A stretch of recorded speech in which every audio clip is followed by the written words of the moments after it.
Bien, el riñón se encarga, como ya saben ustedes, de regular el metabolismo hidrosalino, produce hormonas, la eritropoyetina y el calcitriol, que es la vitamina D activa. Se encarga de eliminar los desechos tóxicos producto del metabolismo diario del organismo y además se encarga de mantener el medio interno en forma adecuada, junto con los pulmones, mantienen el pH en forma óptima para que las rutas metabólicas trabajen sin ningún problema. Durante el día, debido a la dieta que consumimos, vamos a producir gran cantidad de ácidos volátiles, ¿no? Estos productos principalmente vienen del metabolismo de carbohidratos y grasas. Estos se van a eliminar por vía pulmonar, pero hay otros ácidos no volátiles que se originan del metabolismo de las proteínas principalmente, que no se pueden eliminar por vía pulmonar y van a tener que hacerlos por vía renal. Pero hasta que sean eliminados por la vía renal se requiere que estos sean neutralizados rápidamente, y esto lo hace el sistema buffers, que es un sistema de sustancias básicamente a nivel extracelular e intracelular, representadas por el bicarbonato en el caso de las extracelulares principalmente, y de la hemoglobina y proteínas junto con fosfato en la intracelular. Esto va a condicionar que los protones entonces sean llevados básicamente en este caso por el bicarbonato hacia el riñón para que puedan ser excretados, y esta excreción se va a hacer de diferentes formas. Para empezar, el bicarbonato no se puede perder porque el bicarbonato es un buffer muy esencial y entonces el bicarbonato se reabsorbe y se regenera.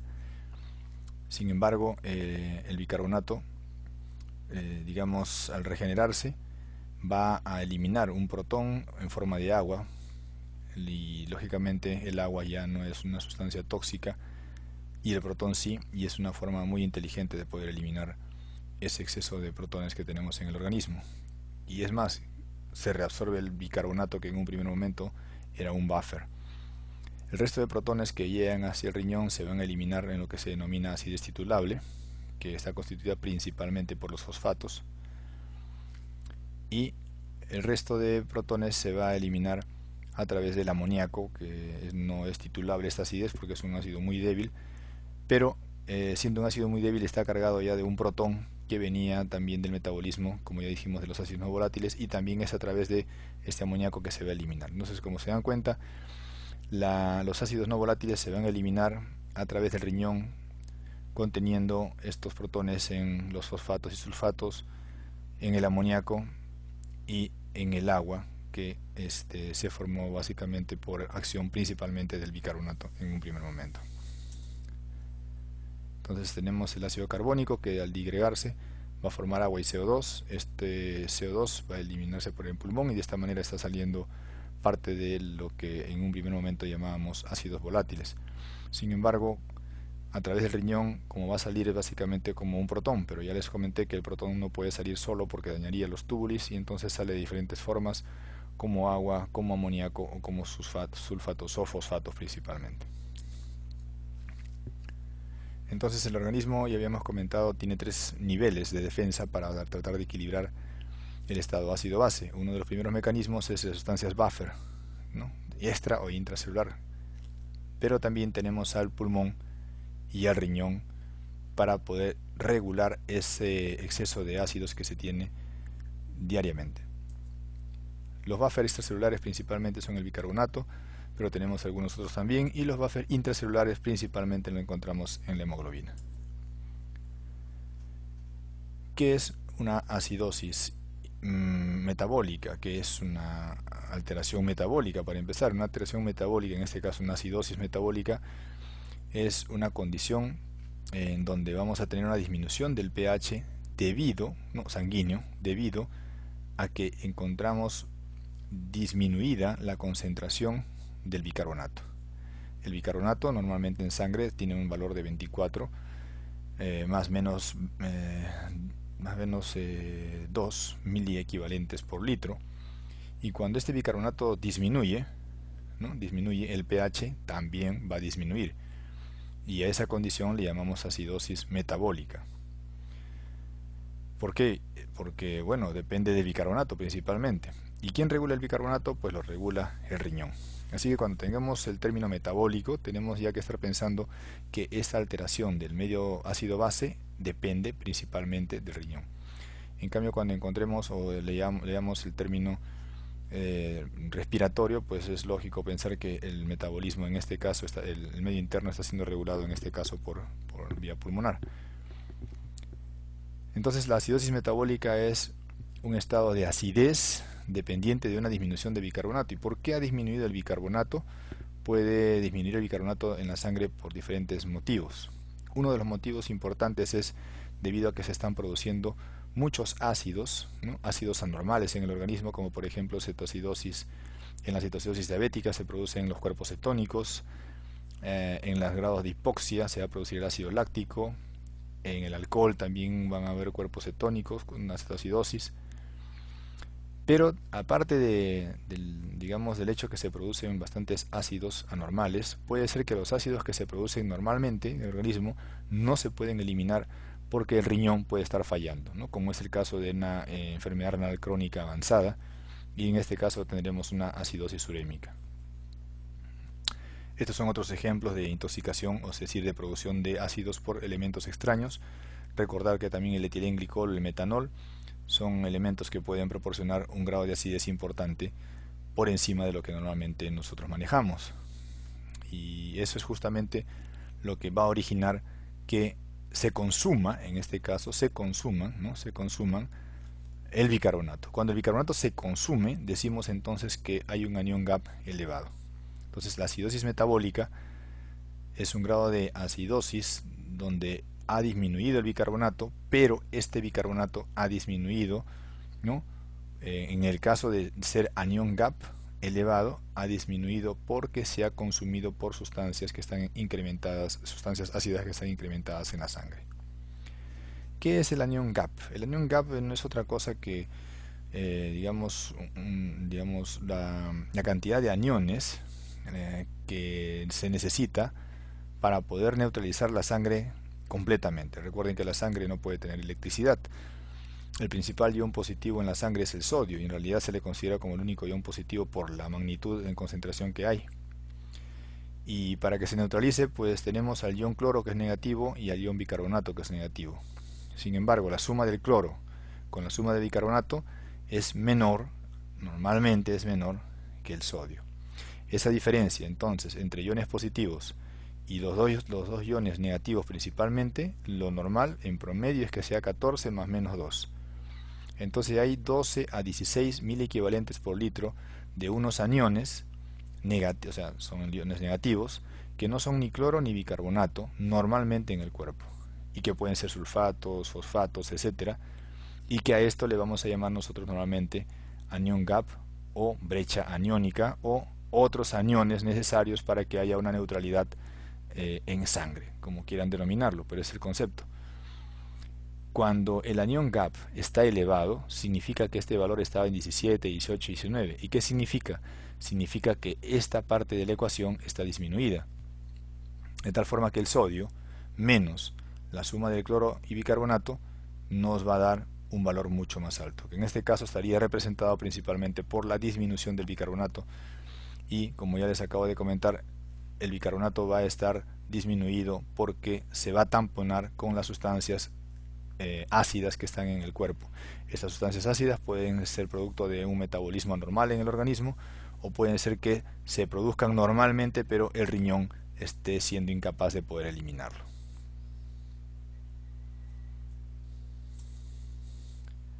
En cambio, habrá una acidosis metabólica anión GAP normal cuando hay un pH disminuido en el organismo. O sea, el pH normal en el organismo es de 7.4 más o menos 0,4 aproximadamente, para decirlo en otras palabras, puede ser de 7,36 a 7,44 en promedio.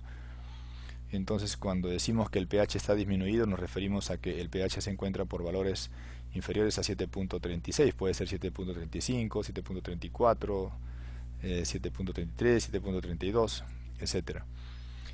Y metabólico, ¿por qué? Porque en este caso vamos a tener que también depende del bicarbonato disminuido.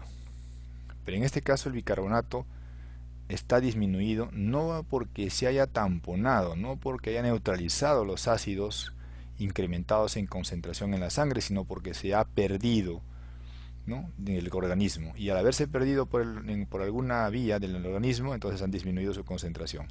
Es en esas condiciones que podemos decir que tenemos una acidosis metabólica anión GAP normal. ¿Y en qué condiciones se puede perder el bicarbonato? Se puede perder en condiciones, digamos, de patología del tubo digestivo, una diarrea aguda. En las diarreas agudas se puede perder bicarbonato, ojo, en forma importante, pero también las pérdidas pueden ser principalmente por el riñón, ¿no? Y el riñón entonces no maneja muy bien el bicarbonato, cosa que normalmente sí lo debería hacer, pero hay condiciones donde no lo maneja muy bien. ¿En qué condiciones ocurre eso? Generalmente en las acidosis tubulares renales, ¿no? Renal tipo 1, tipo 2 y tipo 4, ¿no? Son los tres ejemplos más importantes que deben recordar de causas de acidosis metabólica anión GAP normal. No decimos acidosis tubular renal porque tipo 1, porque es en el tubo contorneado distal que no se puede manejar muy bien el bicarbonato, y es más, aquí va a haber una dificultad, sobre todo va a haber una dificultad para poder eliminar los protones hacia el tubuli. En la acidosis tubular renal tipo 2 lo que va a haber básicamente es una alteración en el tubo contorneado proximal, y aquí el problema es que se le va a escapar el bicarbonato, no va a poder reabsorber el bicarbonato que debe reabsorberlo en el tubo contorneado proximal, y por lo tanto vamos a tener menor concentración de bicarbonato. Y en la acidosis tubular renal tipo 4 el problema radica principalmente en el tubo contorneado, en el tubo colector, ¿no? En el tubo colector. En el hipoaldosteronismo también vamos a encontrar acidosis metabólica en el cloruro de amonio y en la nutrición parenteral total, ¿no? Entonces, como ven, básicamente este enfoque es muy sencillo para que lo puedan recordar. Una acidosis metabólica anión GAP normal significa que hay un pH disminuido, producto de una disminución en la concentración del bicarbonato, debido a que éste se ha perdido. Puede ser por vía digestiva a través de una diarrea, o por vía renal a través de una acidosis tubular renal o una hipoaldosteronismo, ¿no?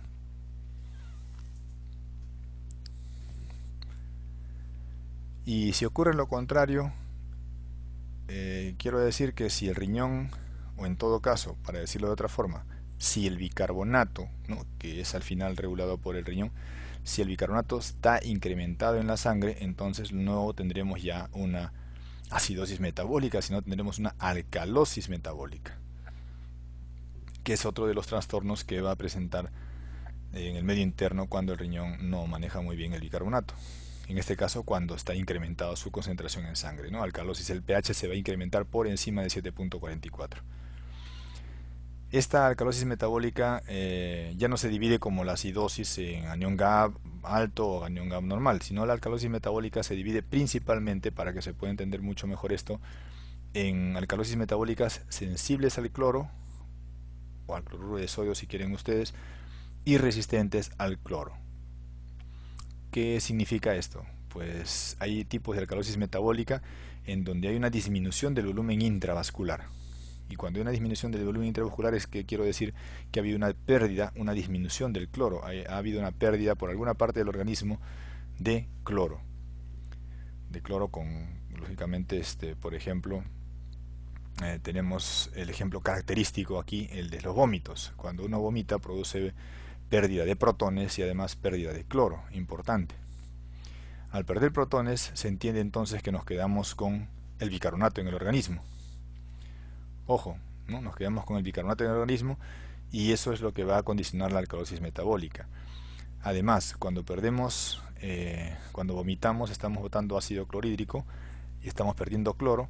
El organismo se da cuenta que estamos perdiendo cloro y que intenta retener aniones negativos, y como no tiene cloro, lo que va a retener otro anión negativo es el bicarbonato. Entonces nos quedamos con más bicarbonato todavía, lo que incrementa la alcalosis metabólica. Los diuréticos, entonces los vómitos principalmente generan una elevación del bicarbonato, ¿no?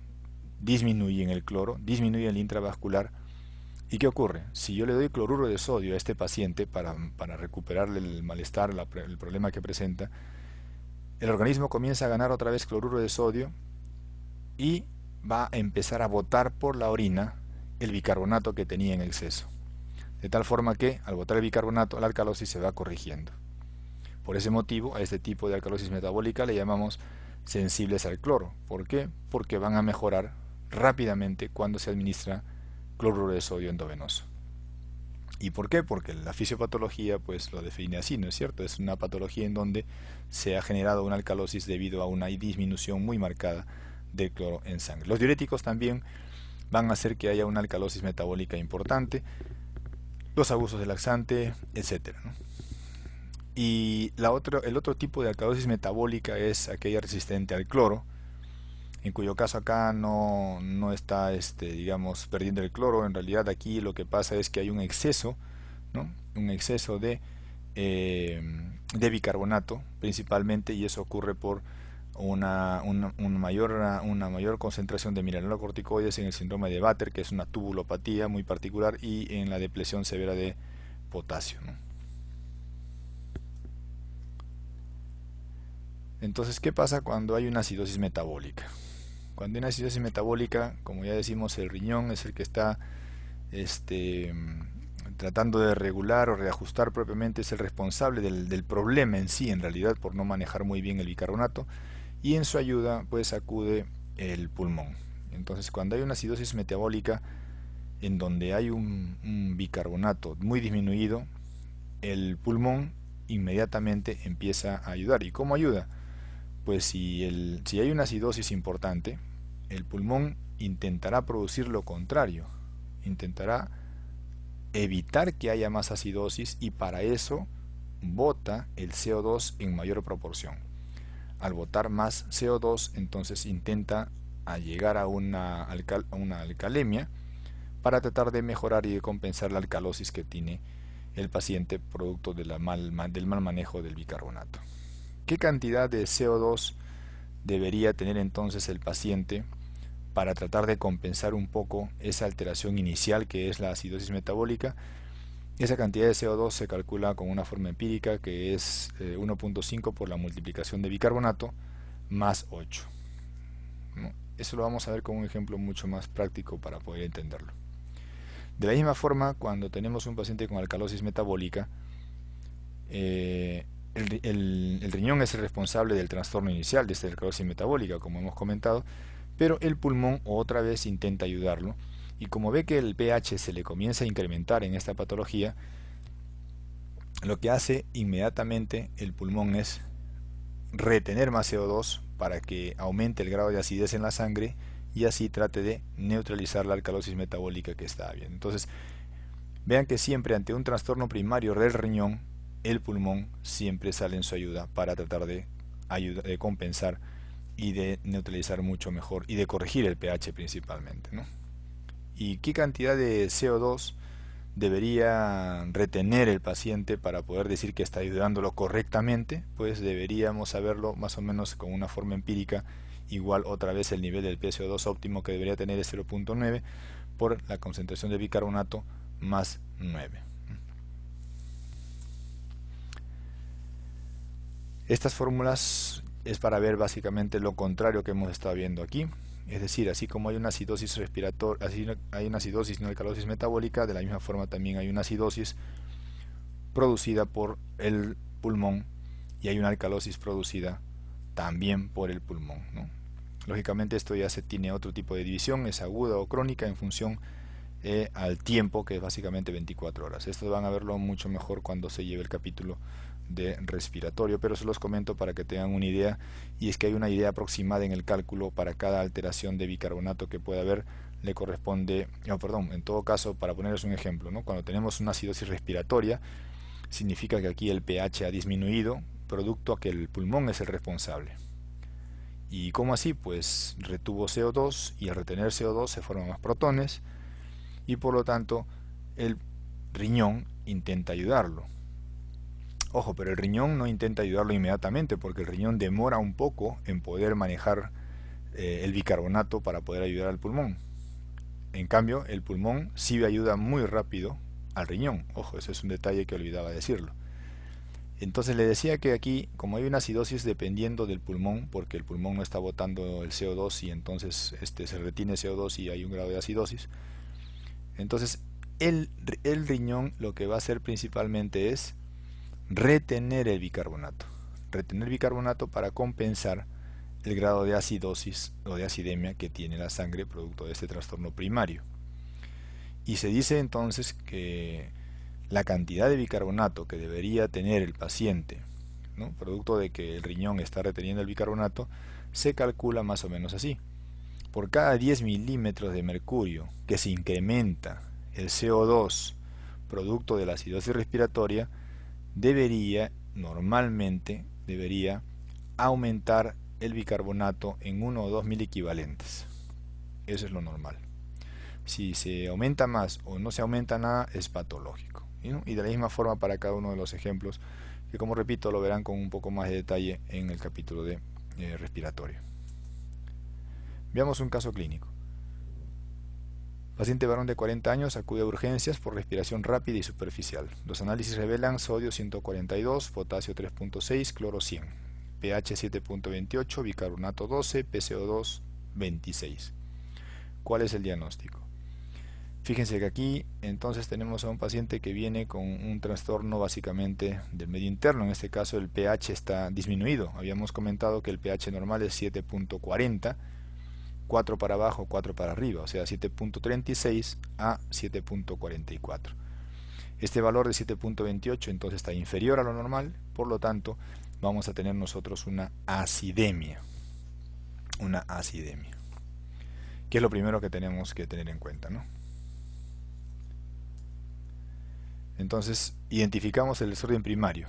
El pH está bajo, ¿sí? Efectivamente lo acabamos de ver, 7.23. ¿Pero por qué está bajo? Regresemos un rato. ¿Por qué está bajo el pH? 7.28, perdón, ¿no? ¿Pero por qué está bajo? ¿Está bajo porque está fallando el bicarbonato o está bajo porque está fallando el CO2? ¿Quién contribuye a que el pH esté bajo? Veamos. El CO2 tiene un valor normal, ¿no? Lo normal del CO2 es 40 milímetros de mercurio. La presión del CO2 en sangre normal es de 40 milímetros de mercurio, más o menos 5 milímetros de mercurio. En este caso 26 está por debajo de lo normal. Si el CO2 está por debajo de lo normal, ¿la sangre sería más ácida o menos ácida?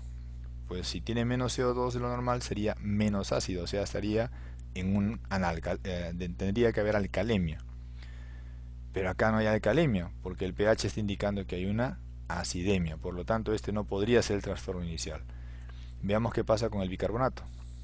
El bicarbonato tiene 12 miliequivalentes por litro. ¿Cuál es lo normal de bicarbonato? Ya dijimos, 24 más menos 2. ¿Y cuánto hay acá? 12, o sea que está disminuido.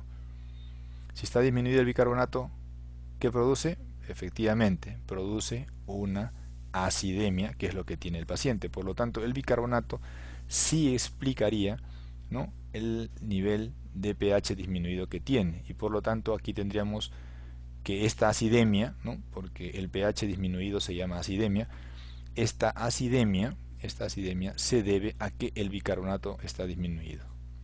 ¿Y cómo se llama eso entonces? Ahí recién esto se llama acidosis metabólica, ¿no?, porque lo está produciendo el bicarbonato, ¿no? Acidosis metabólica.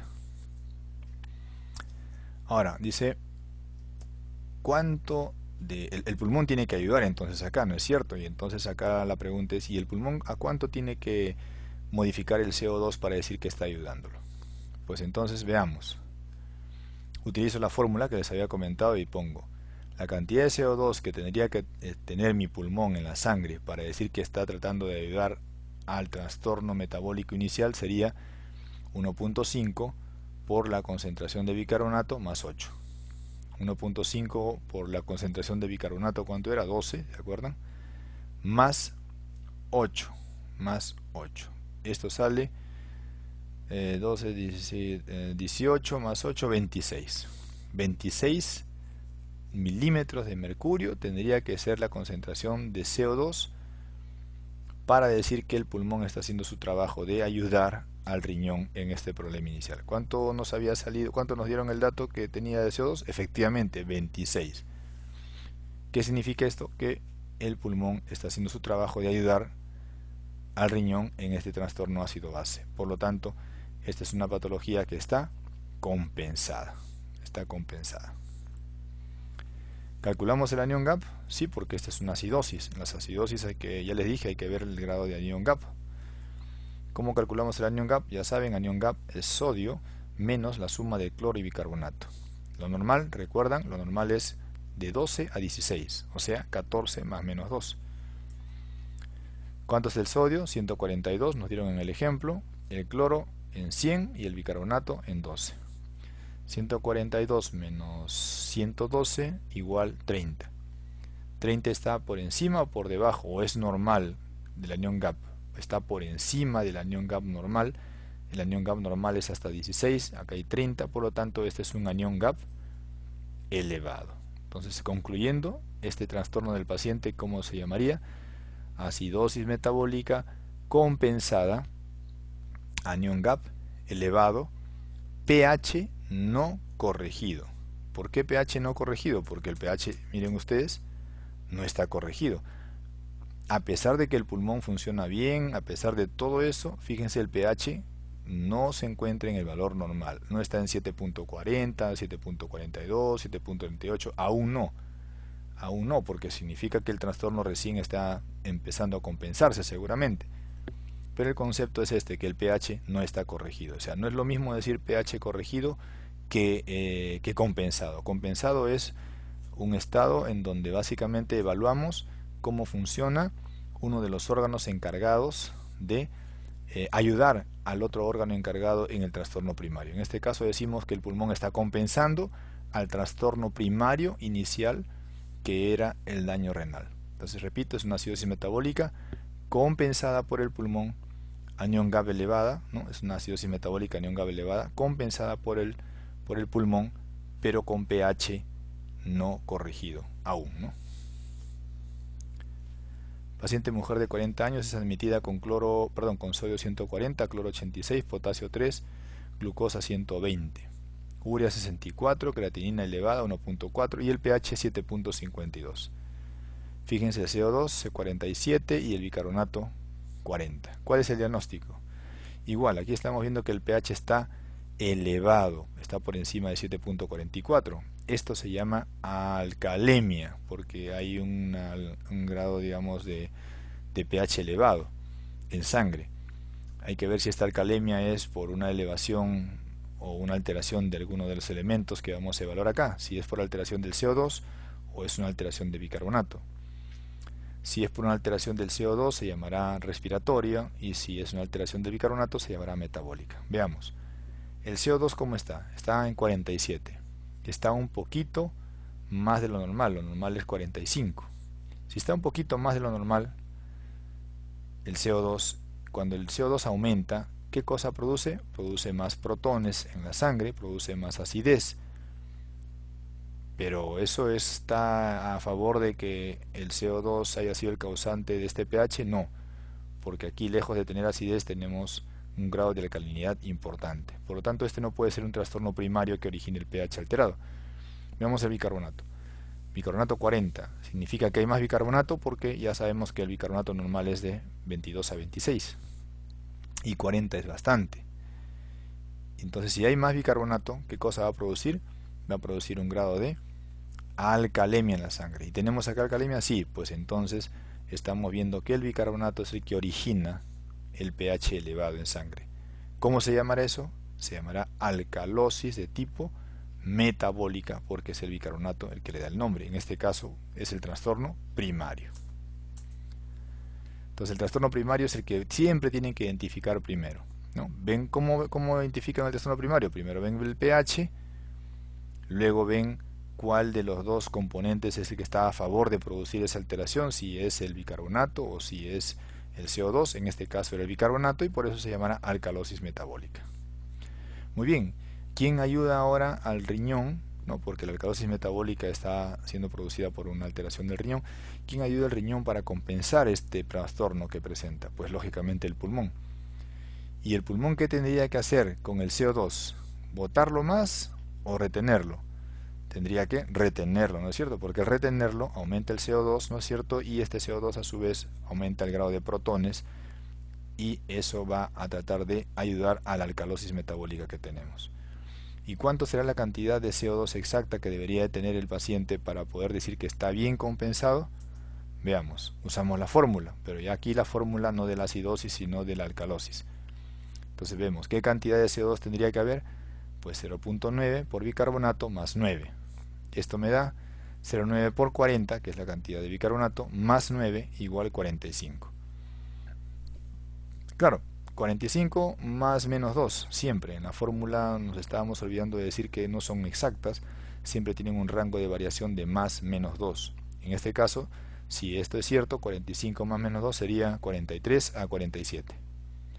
Esa es la cantidad de CO2 que debería tener o debería estar en sangre para decir que el pulmón está tratando de compensar bien este trastorno primario. Si está por encima, imagínense que no vamos a ver el resultado ahorita que nos dieron en el ejemplo, qué valor tenía.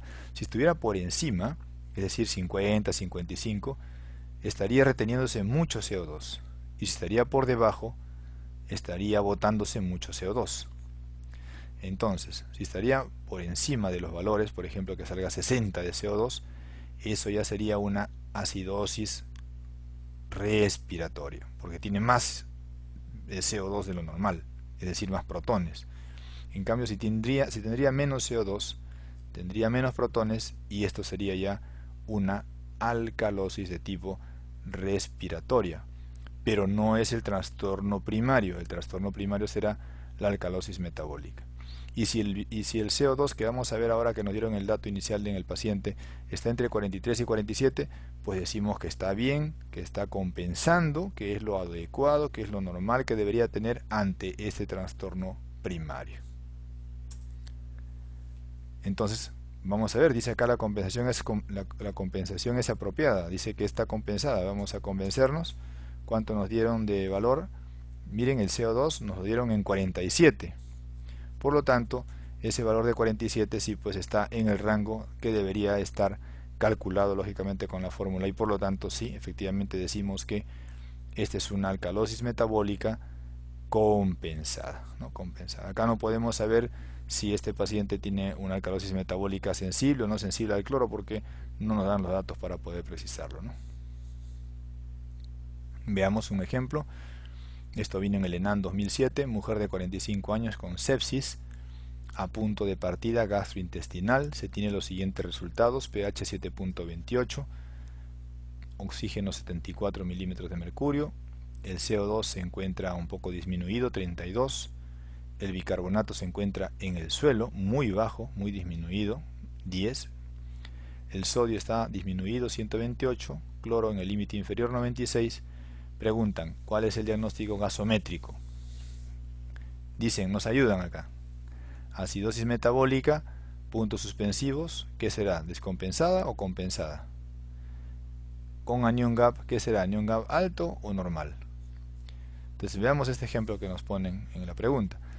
El pH, ya saben ustedes, no se asusten, cuando tengan un problema de frente vayan al pH.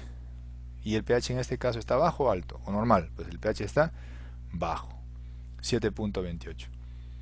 Buscamos luego, ustedes ya saben, el CO2 o el bicarbonato. El CO2 o el bicarbonato o cualquiera de los dos que ayude a explicar este pH que está bajo. ¿El CO2 lo explicaría? No, porque para explicar un pH ácido el CO2 tiene que estar elevado y acá no está elevado, está bajo. Y el bicarbonato, para explicar el pH que esté muy bajo, el bicarbonato tiene que estar disminuido, que sí corresponde en este caso. Por lo tanto, acá ya tenemos que hay una acidosis de tipo metabólica. Muy bien, vamos a ver, ¿será compensada o no compensada? Entonces para eso utilizamos la fórmula. Y la fórmula que dice, yo tengo que ver cuánto de CO2 este paciente debería tener. Y entonces digo 1.5 por bicarbonato más 8. 1.5 por 10 es 15. 15 más 8, 23. 23 más menos 2, o sea de 21 a 25. ¿Cuánto tengo de CO2? No tengo ni 21, ni 22, ni 23, ni 24, ni 25. Tengo 32 de CO2, o sea tengo más CO2 del que yo tendría que tener. Por lo tanto, no está compensado, está más de lo que debería de tener. Y si está más de lo que debería de tener, esto será una acidosis, porque el CO2 se ha incrementado, produce protones, recuerden, es una acidosis, pero como lo origina el CO2 será respiratoria. Por lo tanto, este paciente tendrá una acidosis metabólica descompensada por una acidosis respiratoria, ¿no? Entonces será descompensada, ¿no? Descompensada, la B, la C o la E. Luego preguntan anion gap, y el anion gap ¿será alto o normal? Lo calculamos, ya saben, es la suma, es la resta de entre quiénes, entre el sodio y la suma del cloro, que es un negativo, y el bicarbonato, que es un negativo. 10 más 96, 106. 106 le restamos a 128, entonces tendremos 22. A ver, perdón. 120, sí, 22 efectivamente, ¿no? 196 más 10 son 106. Resta de 128, 22. ¿No? Pues, bueno, ya es la hora, ya estoy policémico. Entonces 22. ¿22 está elevado o no está elevado? Pues sí está elevado porque está por encima de 16 y por lo tanto la mejor respuesta acá será pues que es una patología descompensada con un anion gap elevado, ¿no? Dice, ¿cuál de las siguientes condiciones cursas con una brecha aniónica, o sea, con anion gap elevado? Ya sabes, ¿quiénes cursan con anion gap elevado? Todas aquellas condiciones donde haya una elevación en la sangre de ácidos, ya sea porque se producen anormalmente o porque el riñón no funciona y no los puede botar. Y acá de frente, sin pensarlo, marcarán cetoacidosis diabética porque esta es una patología en donde se producen ácidos en forma anormales, ¿no? Todos los demás, en este caso, producen acidosis metabólica anion gap negativo, ¿no? Excepto la insuficiencia respiratoria, que no produce acidosis metabólica, sino es una acidosis respiratoria.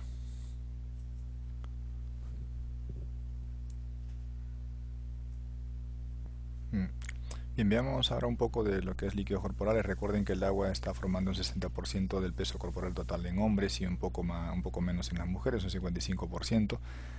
Su distribución también seguro la recuerdan, de ello el 40% estamos hablando que está en el líquido intracelular, el 40% del peso corporal, y el 20% del peso corporal está distribuido en el líquido extracelular. De ello, aproximadamente el 15% en el intersticio y el 5% en el intravascular. Hay un líquido transcelular, recuerden también, que se puede encontrar en los huesos, en el cristalino, etcétera, y que pertenecen, digamos, a una proporción muy pequeña de porcentaje, ¿no? Entonces recuerden, el sodio es el catión más abundante extracelular y el potasio es el catión más abundante intracelular. Ojo, la osmolaridad se entiende que debe ser igual tanto en el intra como el extracelular.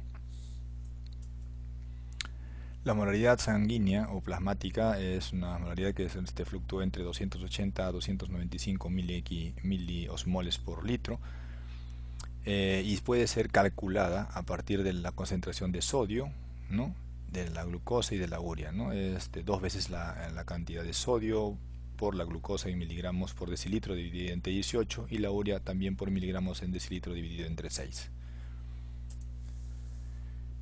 El sodio es el agente más importante que regula el volumen corporal total en el organismo y al revés, el agua es el elemento más importante que regula al sodio en el organismo. Cuando entonces el sodio disminuye, el agua se va a alterar. Y la hiponatremia entonces, por definición, es una patología en donde el sodio se encuentra en concentración en valores por debajo, ¿no?, en valores por debajo de 135, recordando que la concentración de sodio normal es de 140 más menos 5, es decir, un sodio normal en sangre debe tener un valor entre 135 a 145 miliequivalentes por litro. Si está menos, es hiponatremia, ¿no?, principalmente, ojo.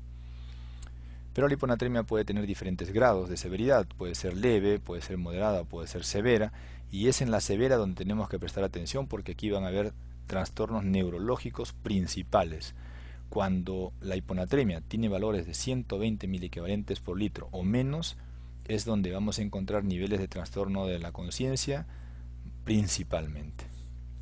No se confundan el hecho de decir hiponatremia, que la concentración del sodio está disminuido, con el hecho de decir que el sodio corporal total está bajo. El hecho de tener hiponatremia no significa que nos falte sodio en el cuerpo, porque sodio nos podría sobrar, pero si nos sobra mucha más agua todavía que sodio, pues incluso el sodio está diluido y por eso tenemos concentración disminuida. Pero no es que nos falte el sodio está en exceso, repito. Entonces no es lo mismo decir hiponatremia que decir que tenemos el sodio corporal total disminuido. ¿Cuál es la clínica de la hiponatremia? Básicamente, pues ya les dije, el problema más importante va a ser en el sistema nervioso central, va a haber edema cerebral. Sin embargo, cuando los valores todavía no están en rangos muy bajos, o sea, cuando no están en valores de 125 120, el paciente puede estar asintomático, pero podría tener un poco de letargo tal vez, pero no es muy característico, mucho más aún todavía si la hiponatremia se ha ido instalando lentamente.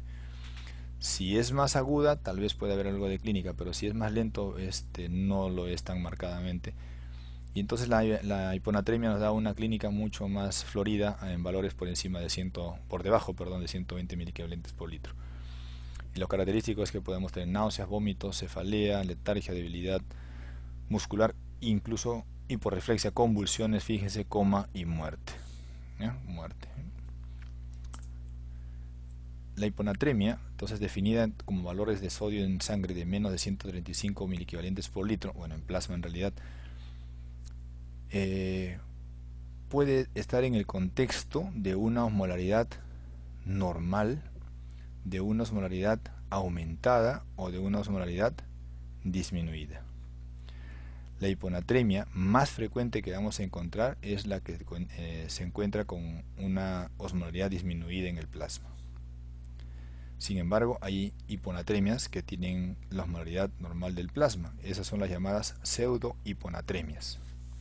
Y estas pueden originarse por elementos alterados o anómalos que pueden haber en la sangre, que ocupan espacio y que hacen un cálculo inadecuado del sodio. El ejemplo más característico es aquellos pacientes con mieloma múltiple, por ejemplo, que tienen gran cantidad de proteínas en sangre y que pueden entonces alterar las medidas de concentración del sodio. Y la hiperlipemia en pacientes con dislipidemia familiar, que también la gran concentración que puede tener de triglicéridos, por ejemplo, puede producir una alteración en la medida del sodio, ¿no?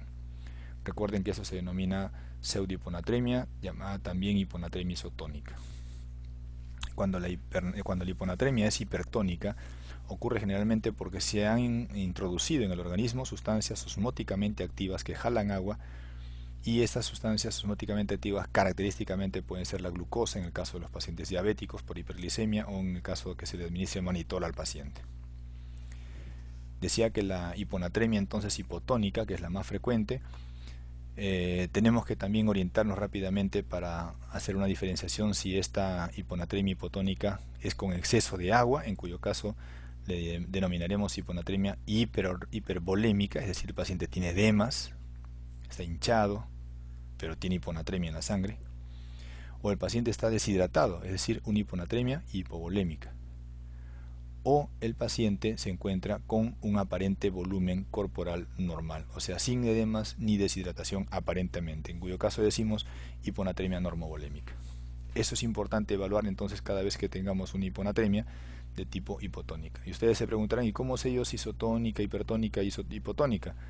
¿Tengo que medir la osmolaridad? Pues si tiene que medir la osmolaridad, pues más que medirla tiene que calcular la osmolaridad, y como ya sabe calcular la osmolaridad no se hace problema, ¿no? Recuerdan, la osmolaridad es 2 veces el sodio más la concentración de glucosa entre 18 más la concentración de la urea entre 6, ¿no? Y así saca usted el valor de la osmolaridad plasmática y entonces estratifica en qué grupo pertenece su hiponatremia. Entonces la hiponatremia hipovolémica, la que tiene deshidratación básicamente el paciente, puede ser por diferentes motivos. Puede haber, por ejemplo, por un daño digamos, diferente al riñón. Es decir, un paciente que tiene vómitos o diarreas, o un paciente que presenta quemaduras, por ejemplo, va a tener pérdidas por el intestino, en este caso por la piel del riñón, del sodio. Y característicamente el sodio que el paciente va a botar por el riñón va a estar disminuido, claro, porque le falta sodio, lógicamente. En cambio, cuando el problema es que el paciente se encuentra perdiendo el sodio por la orina, vamos a encontrar el sodio en orina disminuido, aumentado, más de 20 miliequivalentes, ¿no? Porque lo está perdiendo, no lo maneja muy bien.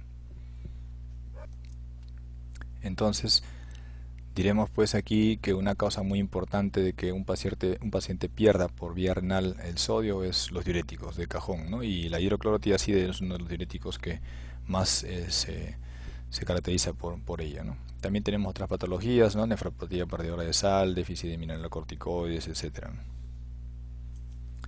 En cambio tenemos una hiponatremia hipervolémica donde hay edemas, ojo.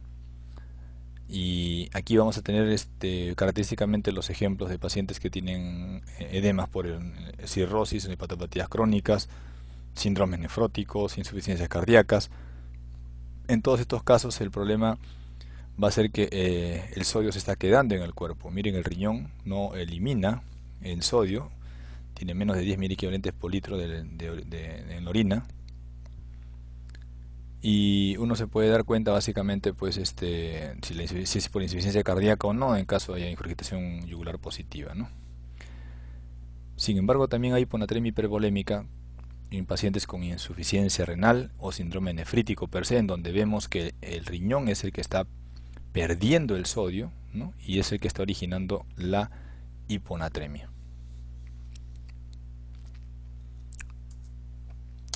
Y la hiponatremia normovolémica se caracteriza porque el paciente aparentemente no presenta edemas, ¿no? Ni tampoco está deshidratado. Y los ejemplos característicos es pues pacientes post cirugía por discreta elevación de la hormona antidiurética, pacientes que tienen dolor, fármacos como la ciclofosfamida, la carbamazepina, los AINES, pero característicamente el hipotiroidismo y la insuficiencia suprarrenal. En pacientes que están hospitalizados, una de las patologías más frecuentes que puede explicar una hiponatremia normovolémica es el CIJAT. Generalmente el CIJAT a veces también uno no lo piensa de primera instancia, a veces hay que pensarlo por exclusión, después que ha descartado todo lo que hemos comentado ahorita. Pero uno también lo puede tener ya en la mente desde un inicio porque es muy frecuente encontrarlo en pacientes hospitalizados.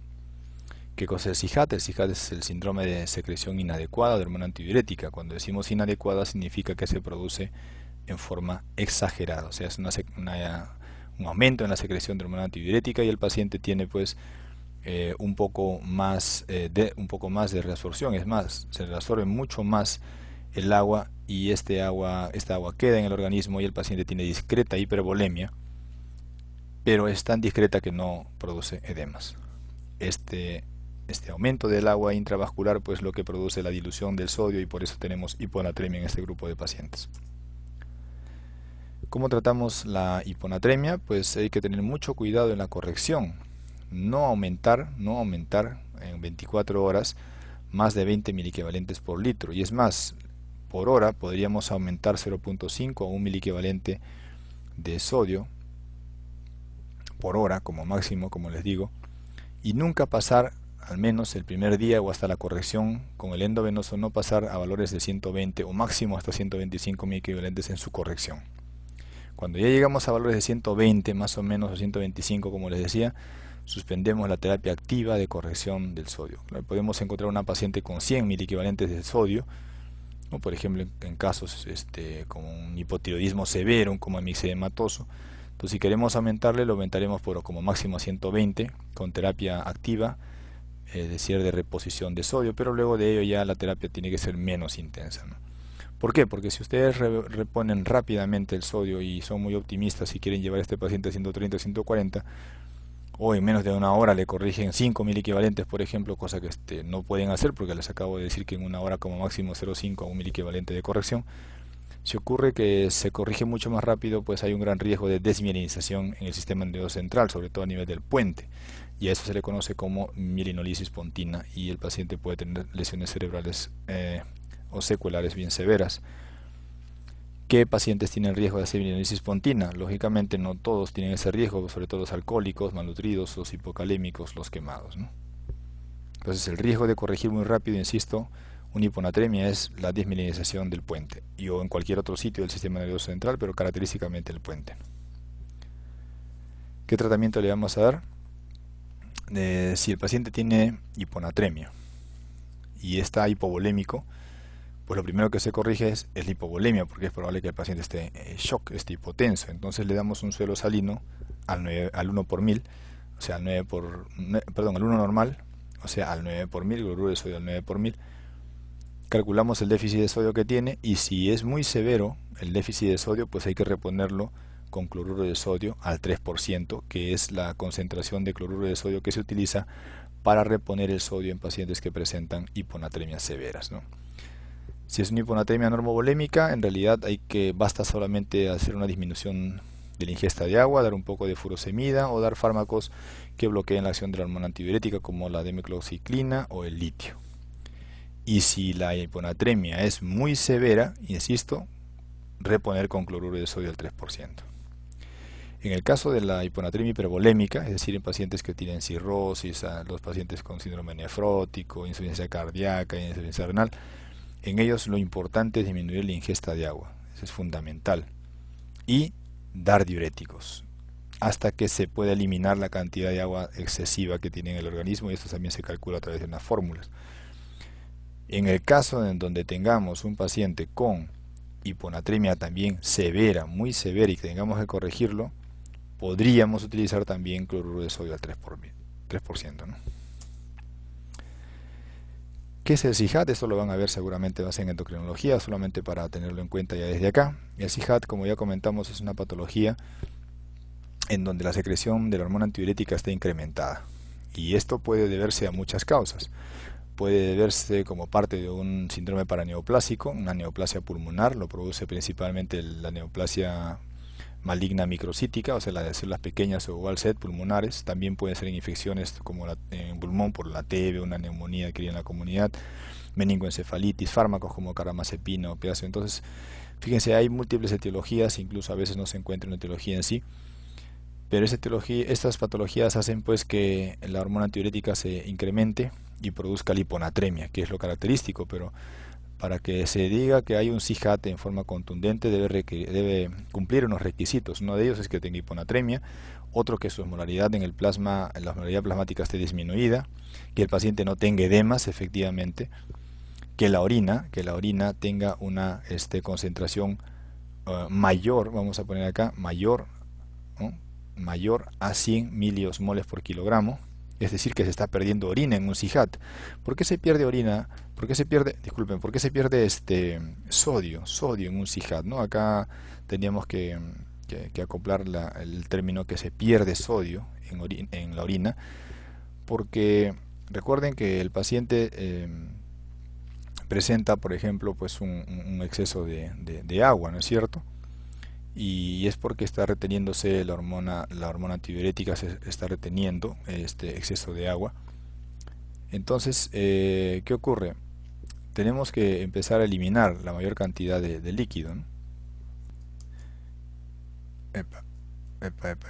Y entonces, para eliminar esa cantidad de agua en exceso, pues el riñón comienza a botar sodio, con la intención de que el sodio, pues lógicamente arrastre agua.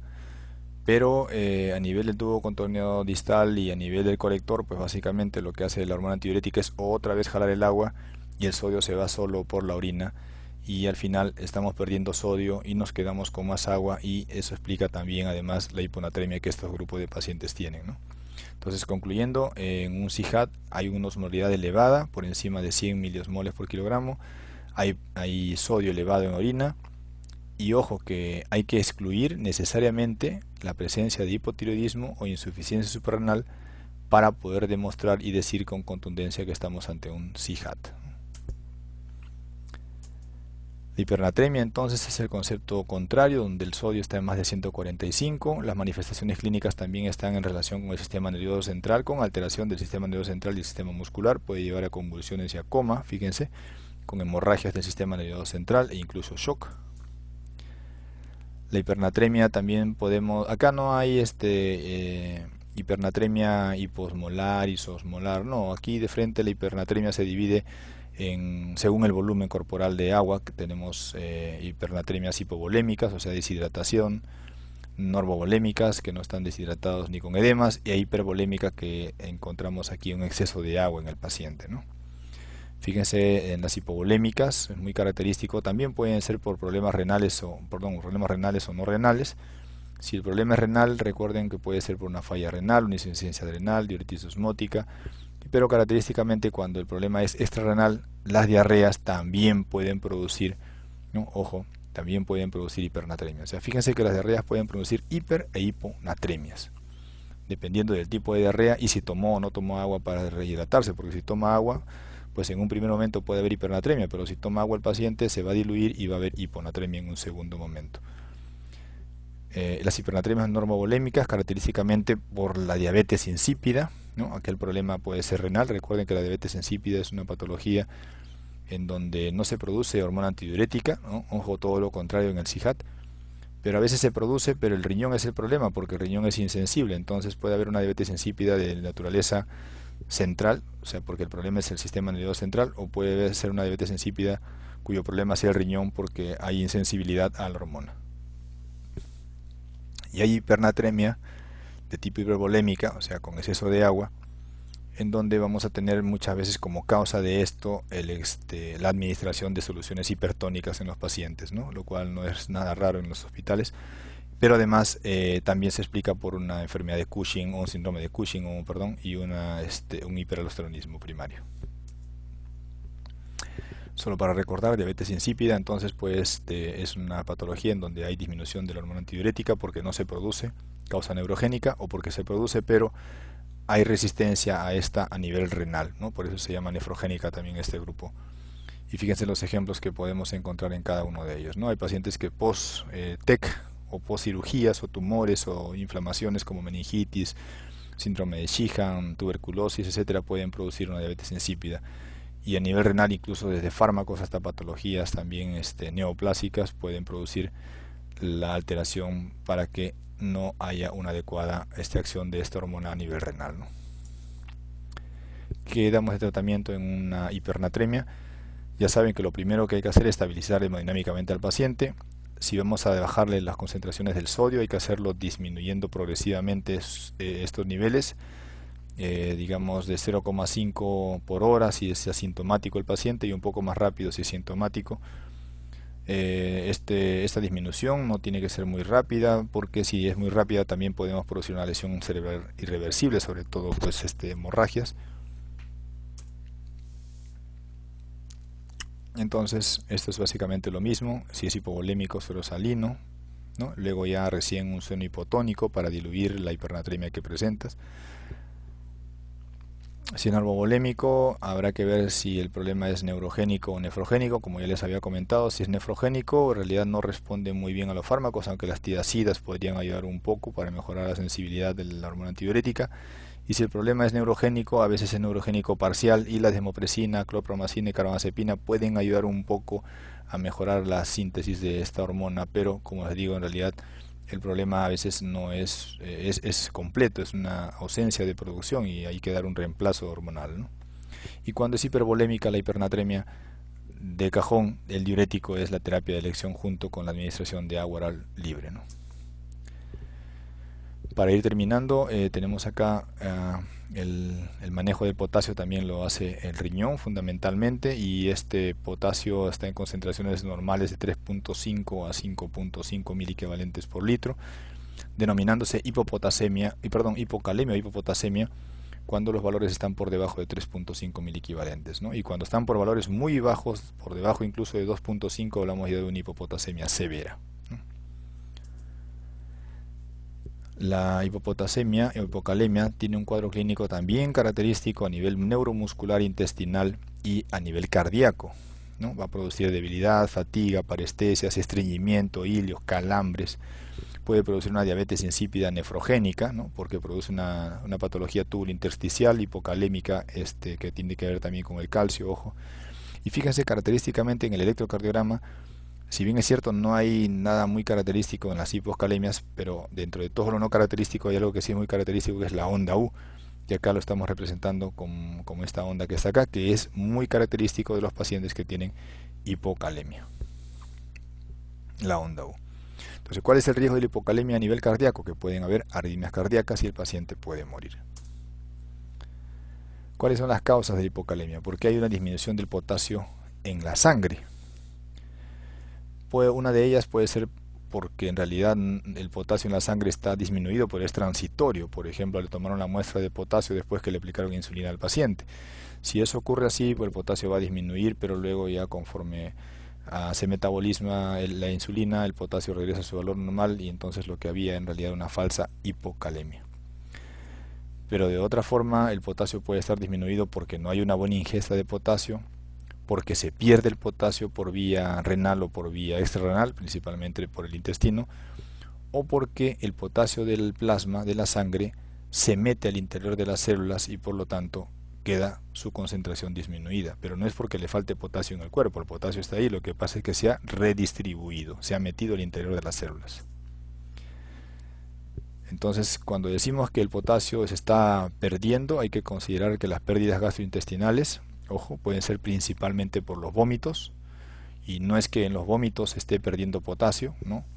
Sino que cuando uno vomita se produce alcalosis, y la alcalosis es un mecanismo por el cual hace que el potasio rápidamente se pueda ir perdiendo, ¿no? A nivel renal, un mecanismo no muy bien conocido, pero las células tubulares comienzan a cargarse de potasio y luego lo eliminan, ¿no? Porque en una alcalosis recuerden que el potasio se mete dentro de la célula, de las células del cuerpo en general y también dentro de las células del túbuli, pero estas células se cargan demasiado de potasio que luego lo eliminan por la orina y se produce hipopotasemia. Entonces en los vómitos también hay hipopotasemia, pero repito, no es porque el contenido gástrico tenga potasio, sino porque lo pierde el riñón. Y en las diarreas también, lógicamente, aquí sí la pérdida es directamente porque el líquido de las diarreas presenta gran cantidad de potasio. ¿Y qué origina? Origina acidosis, porque además se va a perder bicarbonato, ¿no? O sea, las diarreas que pierden potasio y bicarbonato. Si se pierde bicarbonato, ¿qué se produce? Acidosis. Como ya saben, acidosis es un GAP normal. Y si se pierde por el riñón, lo veremos a través de una concentración de potasio en orina por encima de 20 miliequivalentes por día. Claro, porque si las pérdidas no son por el riñón, son por el intestino, generalmente vamos a ver el potasio en orina menos de 20 miliequivalentes por día, ¿no? Generalmente digo porque cuando es por vómitos, aquí sí el potasio va a estar elevado, ¿no?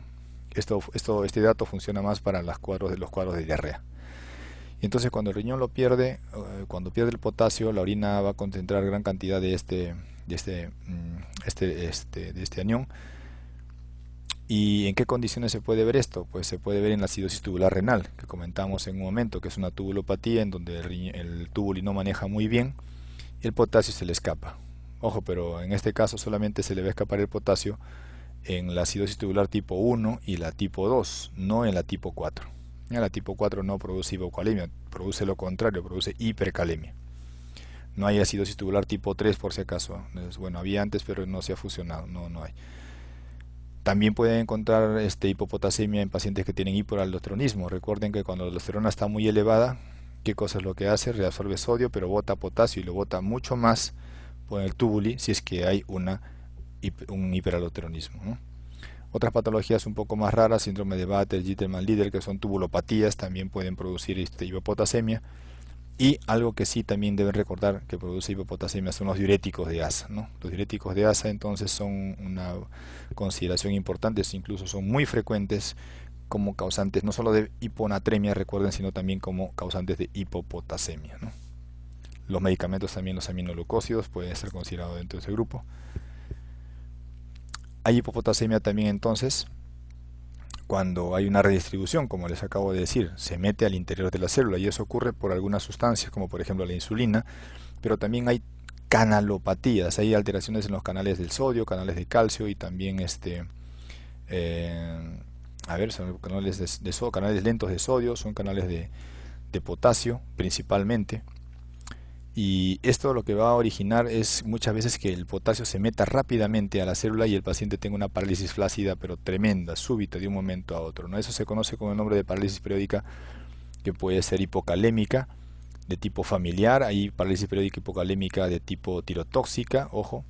Hay diferentes tipos de parálisis periódicas hipocalémicas, pero en todas ellas hay alteraciones de los canales que hacen que el potasio se meta súbitamente y el estímulo muchas veces es desencadenado por dieta rica en carbohidratos, ¿no? El estrés también lo puede desencadenar, pero sobre todo la dieta rica en carbohidratos. La alcalosis también puede hacer que el potasio se meta dentro de la célula, así como otras drogas como los beta-adrenérgicos, ¿no? Recuerden que los beta-adrenérgicos también se utilizan justamente como terapia en pacientes que tienen el potasio muy alto, ¿no? Y en el tratamiento de la anemia meloblástica, recuerden pues que cuando hay más síntesis de sustancias, en este caso síntesis de células, el potasio se va a consumir rápidamente y entonces en la anemia meloblástica que está en tratamiento va a consumirse el potasio y por eso va a disminuir su concentración en sangre. El tratamiento de la hipovolemia puede ser oral si es que no es muy grave. En realidad es mucho más seguro porque el hecho de darle endovenosamente es un poco complicado, ya que no se puede dar más de 10.000 equivalentes de cloruro de potasio por hora, porque podemos producir alteraciones electrocardiográficas. Es más, la idea de dar el potasio endovenoso es siempre por vía central, siempre por vía central. ¿Ya? Y cuando empezamos a dar tratamiento endovenoso en hipocalemia, cuando el potasio se encuentra por valores por debajo de 3 miliequivalentes por litro. Según otros textos es 2.5, pero esto puede ser variable, ¿no? Depende mucho de la sintomatología del paciente. La hipercalemia se define por valores de potasio en sangre por encima de 5.5 y cuando los valores están encima de 7 miliequivalentes por litro estamos ante un riesgo muy importante de patología cardiovascular. Los pacientes pueden hacer arritmia.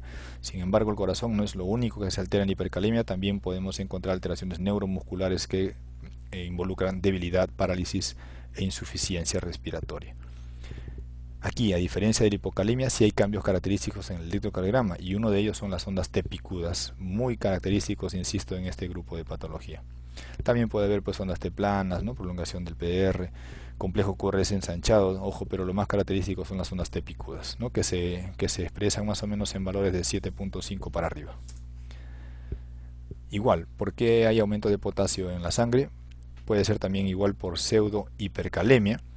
Esto se ve es una elevación de potasio falsamente elevada en pacientes que le hacen un torniquete muy ajustado, en los pacientes que le van a sacar sangre, o en pacientes que se encuentran con una leucocitosis o trombocitosis muy marcada también. Pero fundamentalmente, entonces hay aumento de potasio cuando se come demasiado potasio, cuando se retiene el potasio que debe ser eliminado por el riñón y se lo retiene porque de repente no funciona bien, y además porque el potasio sale de las células hacia el plasma y entonces encontramos al potasio incrementado. Y no es que haya mucho potasio en el cuerpo, sino que el potasio está siendo redistribuido, sale de las células hacia el plasma. ¿Por qué retendríamos potasio nosotros? Porque el riñón está funcionando mal. ¿En qué caso funciona mal el riñón? En una enfermedad renal crónica o en una injuria renal aguda. Sin embargo, hay otras patologías también donde el riñón puede estar dañado específicamente, muy puntualmente en alguna de sus funciones, y esto se ve, por ejemplo, en pacientes con nefropatía diabética y nefritis tubulointersticial, produciendo la patología llamada hipoaldosteronismo hiporreninémico. ¿Ya? Entonces el hipoaldosteronismo hiporreninémico, muy frecuentemente encontrado en la nefropatía diabética, es una de las causas de hipercalemia en estos grupos de pacientes, ¿no? En la enfermedad de Addison también, ¿no? Por insuficiencia suprarrenal vamos a encontrar también hipercalemia, ¿no? Solo que la enfermedad de Addison puede cursar justamente con hipoglicemia y también con hiponatremia. Y ¿cuándo hay redistribución? Cuando hay acidosis, ¿no? Cuando hay acidosis, recuerden que el potasio sale hacia la sangre y se mete en un sentido contrario un protón hacia el interior para tratar de tamponarse. Entonces en la acidosis y también en la cetoacidosis, ¿no? Que también causa acidosis lógicamente, pero fíjense, también hay una patología que es la parálisis periódica. En este caso ya no es hipocalémica, sino es hipercalémica, que también es una canalopatía y que también puede producir parálisis por la salida brusca del potasio del interior de las células hacia el exterior. Otra consideración que produce acidosis sería pues la acidosis láctica, ¿no? Toda acidosis va a condicionar siempre una salida del potasio hacia el exterior. Acá hay un error, como pueden ver, esto de acá tiene que ser hipercalemia. Entonces la hipercalemia, ¿cómo la tratamos? Dependiendo. Si es leve o moderada, solamente dieta baja en potasio, suspender los fármacos que puedan ser los responsables de ello, dar resinas de intercambio catiónico, ¿no? Es decir, damos resinas ya sea vía oral o por enemas. El callaxelate es uno de ellos, que es el poliestireno de sulfato sódico, que va a captar el potasio, ¿no? Y lo va a eliminar. Es decir, esta es una forma bastante efectiva de sacar el potasio corporal cuando el potasio se encuentra elevado en concentración en el cuerpo. Ojo. Y si es mucho más severa la concentración de potasio, recuerden que tenemos que primero estabilizar al paciente con gluconato de calcio para estabilizar la membrana del cardiomiocito y también dar inmediatamente bicarbonato de sodio, glucosa e insulina de salbutamol que va a redistribuir el potasio metiéndolo al interior de las células, y finalmente la diálisis si es que es necesario por la persistencia de la hipercalemia. Esta tabla solamente es para recordar en realidad los fármacos que ya ustedes sabían que utilizábamos. El gluconato de calcio, ¿no?, que actúa rápidamente, estabiliza, ¿no? El gluconato de calcio dura muy poco, 1 hora, por ese motivo hay que estar intentando rápidamente al paciente mejorarlo con insulina y dextrosa, con bicarbonato y también con el albuterol, que es el nombre también, es lo mismo que el salbutamol. Recordar entonces esto de redistribución, si no ha quedado nada claro, en un paciente con acidosis, ¿qué pasa? Hay muchos protones en la sangre, se tiene que meter al interior de la célula y del interior de la célula salen entonces los iones potasio. Por lo tanto, habrá mayor concentración de potasio cuando hay acidosis, hiperpotasemia con acidosis. En cambio, cuando hay alcalosis, entonces el protón va a salir del interior de la célula hacia el exterior, ¿no?, porque hay alcalosis acá afuera. Va a salir del interior hacia el exterior y en contraparte el potasio se va a meter hacia el interior, quedando en menor cantidad, quedando entonces en hipopotasemia. Concluyendo, cuando hay alcalosis tenemos hipopotasemia.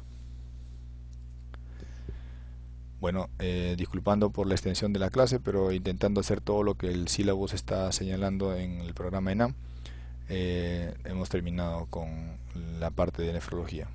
Han sido muy amables por su atención.